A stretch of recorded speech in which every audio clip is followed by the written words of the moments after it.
And on July 4th, 1942, the men of Convoy PQ-17, 34 merchant ships carrying tanks, planes, and ammunition to the Soviet Union, realized the Admiralty had just made the biggest mistake of their lives. They were sailing through waters the British naval staff quietly called the killing ground. U-boats ahead, and somewhere in the Norwegian fjords, the German battleship Tirpitz, the most feared ship in the world, was believed to be preparing to strike. Then, at 21:11, an order flashed across the radios. One sentence, 5 words, a command no sailor had ever seen before. Convoy is to scatter. Merchant captains stared at their signal lamps in disbelief. Scatter? Now? In the middle of the Arctic? It meant going alone. No escorts. No protection. No formation. It was essentially a death sentence. Within minutes, the convoy broke apart like shattered ice. Some ships tried running south, some north. Others simply turned into the fog, hoping the darkness would hide them. But the German reconnaissance planes above saw everything. One officer later said it looked like prey bolting in every direction. This is where the official histories usually stop, describing the losses, the sinkings, the strategic blunder. But what happened next? The part no one talks about is the story this documentary is going to tell. Because in the freezing fog of the Barents Sea, the men who abandoned their ships would enter a nightmare of drifting lifeboats, starvation, false hope, and choices that broke the boundaries of human endurance. And before we dive into this forgotten story of survival and guilt, make sure to subscribe, because each week we uncover the real, unfiltered, and often disturbing events of World War II that history class never mentioned. The moment the convoy scattered, the Arctic changed from enemy to executioner. Every ship captain knew that if you went into the water here, you had 3 minutes before your muscles stopped working, 5 minutes before your lungs shut down, and 15 before your heart followed. But they also knew something worse. A lifeboat adrift in the Barents Sea could be a slower, more psychological death. At 2200 hours, German torpedo bombers descended. They did not need coordinates. They simply followed the trails of fleeing ships like wolves tracking wounded prey in the snow. One merchant vessel after another was hit. Explosions tore open hulls, oil slicked across the water, and men flung themselves over the sides, choosing the freezing sea over burning alive. In the chaos, lifeboats launched half-filled, overloaded, or completely empty. Some crews had never drilled for this moment. Others couldn't cut their ropes free because metal cleats were frozen solid. A few boats capsized immediately, dumping terrified men into water so cold it felt like knives sawing into their bones. The ocean filled with screams, but only for a minute or two. Then silence. Sailors who escaped in functioning boats quickly realized a new horror. They had no idea where anyone else was. Fog swallowed everything. Compasses iced over. Some had flares, but refused to fire them, afraid German aircraft would use them as target markers. And this is where the story sharpens its edge, because the men drifting in those boats soon discovered that surviving the initial sinking wasn't the hardest part. The real battle was against their own minds. Within a few hours, they began to freeze solid. Boots became blocks of ice. Eyelashes locked together. One officer wrote that he could hear ice growing on the inside of the lifeboat. Some whispered that rescue would come. Others knew better. The Admiralty had ordered all escorts to leave the convoy. They were alone. The night was only beginning. The attacks were only beginning. And the worst decisions, the ones that would haunt survivors for the rest of their lives, were still ahead. By dawn, the storm hit its peak. Waves rose like moving cliffs, slamming lifeboats with the force of a wrecking ball. Men bailed frantically with helmets, boots, even bare hands, but the sea always won. Every few minutes, another boat overturned, swallowed instantly by gray water and silence. Then came the moment no one on PQ-17 would ever forget. A cluster of lifeboats drifted into view of HMS Lotus, one of the few escorts that had not yet left the area. Through the fog, survivors saw her shape, a miracle of steel emerging from white spray. Men began shouting, waving, holding up flashlights, anything to be seen. And Lotus saw them, but she did not turn toward them. The signalman on the bridge recorded the scene in his log with forbidder words. Orders. Cannot stop. Submarines. Lotus steamed past, close enough for men to see crew silhouettes on deck. Close enough that survivors later said they could hear the thrum of her engines through the ice in their bones. One sailor tried to stand, lost his balance, and went overboard. No one had the strength to pull him back. The other lifeboats began to realize what this meant. They were now considered expendable. In one boat, a 17-year-old cabin boy whispered, "They're leaving us to die." No one contradicted him. German submarines moved in behind the retreating escorts, hunting for stragglers. Survivors could hear torpedoes detonating miles away, faint booms rolling across the water like distant thunder. Every sound meant another ship lost, another group of men joining their ranks in the boats, or dying before they ever reached one.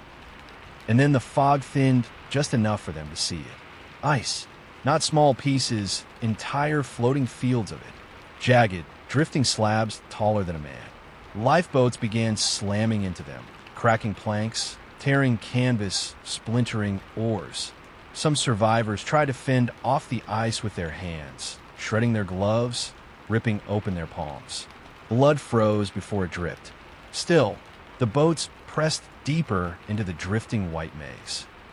Inside one, the officer in charge lifted his sextant, only to realize the dials were frozen solid. Navigation was now pure guesswork. The Arctic, not the convoy, dictated who lived and who didn't.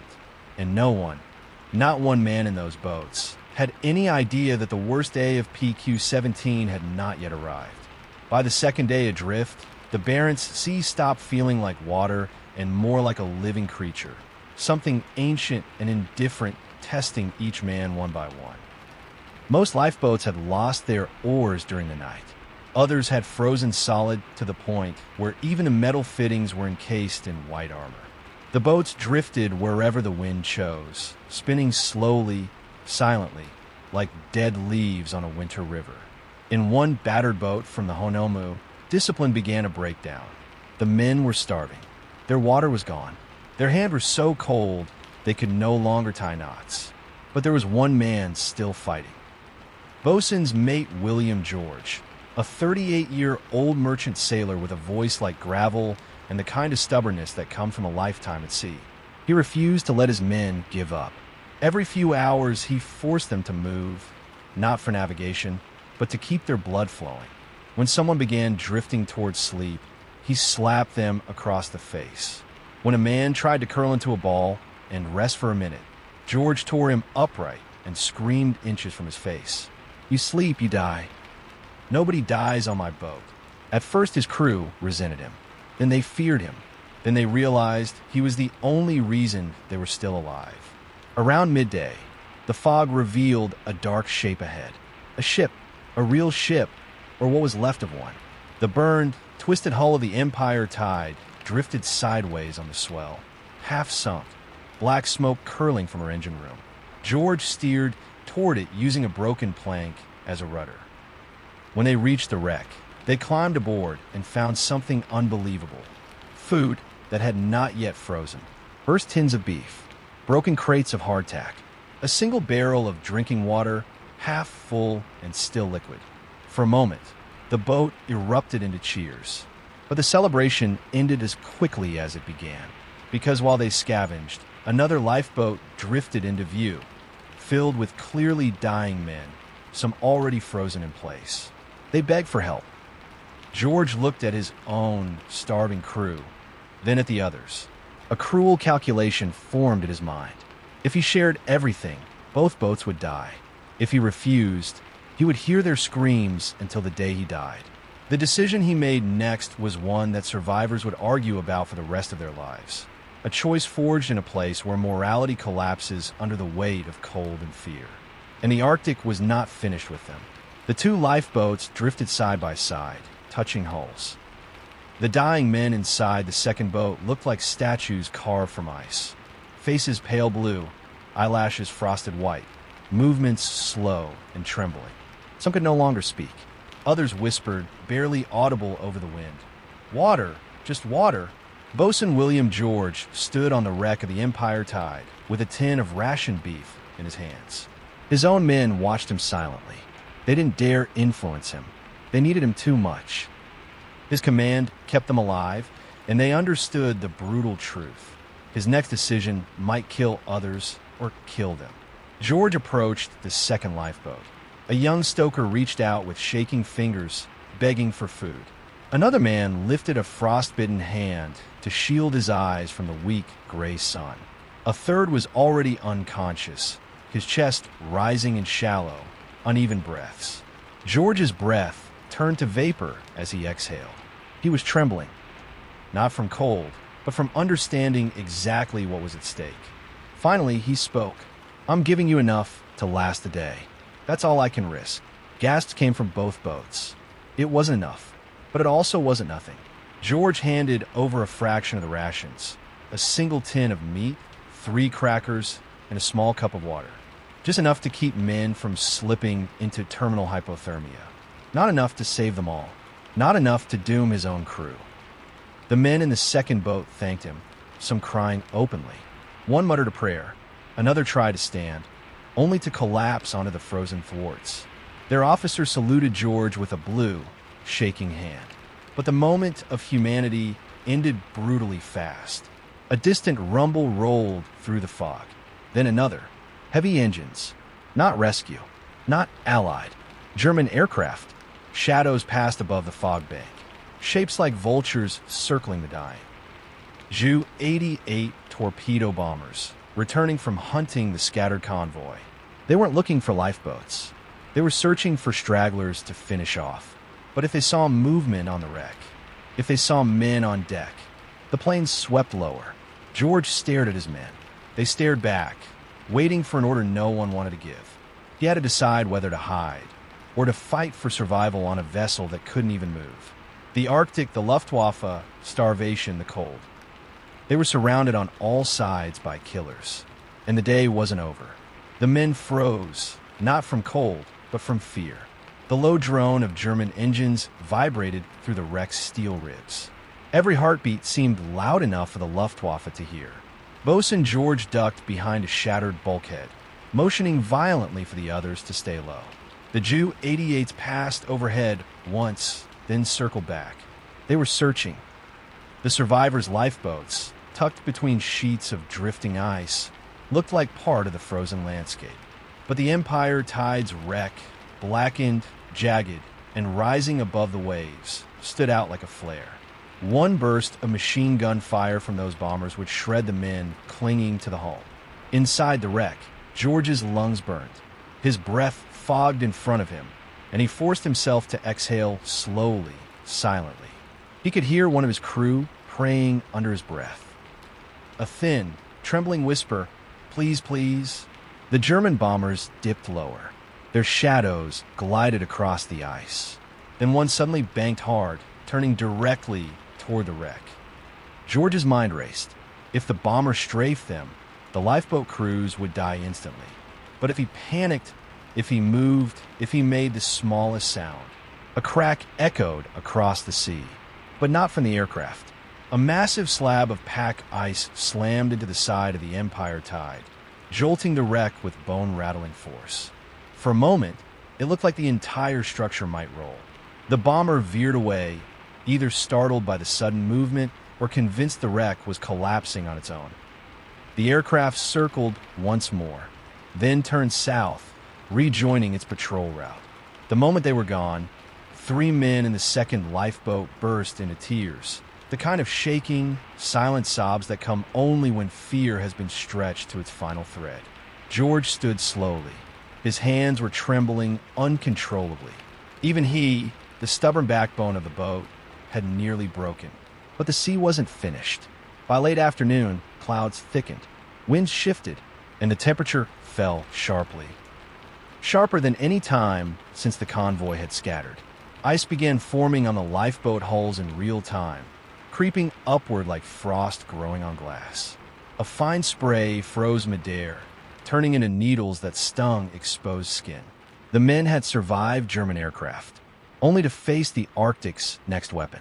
A blizzard was coming, a real Arctic whiteout, the kind sailors called the sea's eraser. Because in storms like this, entire lifeboats vanished without a trace. And the men knew it. When the first gust hit, it felt like the air itself had hardened. A wall of wind swept across the drifting boats, flattening waves, then lifting them again in chaotic spirals. Snow came next. Not flakes, but razor-sharp crystals propelled sideways at 60 miles an hour. Within minutes, visibility shrank to arm's length. The Arctic had turned into a white cage. In the blizzard's roar, men had to shout directly into each other's ears to be heard. Even then, words were ripped apart by the wind. Boatswain George ordered the survivors to lash themselves to the thwarts. He'd seen men blown clean overboard in storms weaker than this. Ropes froze as they knotted them, stiffening like iron cables. The temperature plunged. Breath no longer misted. It crystallized instantly. Eyebrows froze together when men blinked. Inside the first lifeboat, the youngest sailor, a 15-year-old galley boy named Hargreaves, began slipping into hypothermia. His speech slurred. He smiled for no reason. He tried to unbutton his coat, the dangerous paradoxical warmth that precedes death. George slapped his hands away and forced two men to pin him down. "No one dies tonight," he shouted, though the blizzard stole most of the words. The second lifeboat fared worse. Their exhausted officers struggled to keep morale from collapsing. One man began hallucinating, claiming he saw a lighthouse through the whiteout. Another cried that the storm was punishment sent by God. Their oars, already crusted in frozen spray, became completely unusable. The boat drifted, spinning helplessly. Ice began to grow along the gunnels in thick, heavy sheets.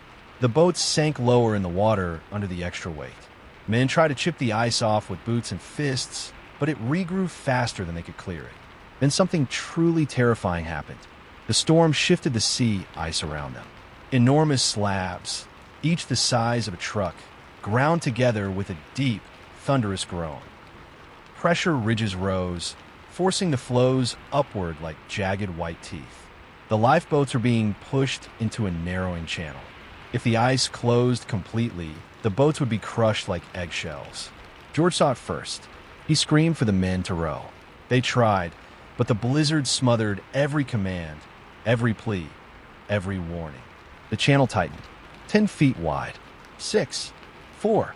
Survivors clawed at the frozen thwarts, rowing with whatever strength they had left.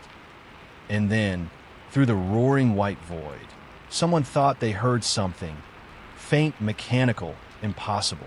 An engine, a ship's engine, or just another hallucination. They had no way to know. At first, no one believed it. The sound was too faint, too rhythmic, too human to be real. In storms like this, dying men often imagined engines or church bells or their mothers' voices. But the noise grew louder, steady, mechanical, cutting through the blizzard like a heartbeat in the dark. Boatswain George forced himself upright, gripping the gunwale as another gust nearly tore him off his feet. Through the swirling white chaos, a shape began to form. At first it looked like another iceberg, then slowly a mast, a bow, a hull. Not German, not a ghost, a real ship. It was the Soviet minesweeper T-116, one of the few Russian vessels still daring to search the disaster zone. Her crew leaned over the rails, shouting in Russian, throwing lines into the freezing air. Ropes that turned rigid before they hit the water. Twice the lines missed. Twice the lifeboats nearly smashed against the minesweeper's hull as tall waves lifted them toward steel plates like a hammer striking an anvil. On the third try, George caught a rope with numb, bleeding fingers. The men cheered, or tried to. Their voices cracked, fading into the storm. One by one, they climbed. Some had to be hauled bodily, swinging wildly as the ship rolled. A few collapsed halfway up the scramble nets, legs no longer able to obey commands. Sailors on T-116 reached down, grabbing coats, arms, belts, anything, and dragged them aboard. Then came the second lifeboat. Their officer tried to stand and signal, but his legs gave out, dropping him to the frozen boards. The Russians lowered a net. 3 men climbed. 2 more were carried. One had already died, frozen upright with his hands still gripping in oar. Hargreaves, the 15-year-old galley boy, was the last from George's boat to be pulled aboard. He broke into tears the moment his boots hit the deck. A Russian sailor wrapped him in a wool coat, so oversized it looked like a tent. When the final survivor crossed the railing, the storm swallowed the lifeboats behind them, erasing any trace they had ever existed. The Empire Tide wreck vanished minutes later in the blizzard's maw, but the men lived. Across the Barents Sea, other boats were not so fortunate. Of the 198 men scattered from those 2 lifeboats, only 37 survived. Across PQ, 17 as a whole, 153 merchant sailors died, and it remains the worst Arctic convoy disaster of the war. Years later, one survivor was asked what saved them. He didn't say luck. He didn't say faith. He didn't even mention the rescue ship. He said, "What saved us was one man who refused to let us die." PQ 17 was a tragedy. But in its darkest corner, in a sea built to kill, leadership and stubbornness created a miracle. And long after the storm ended, long after the war ended, the Arctic kept its silence.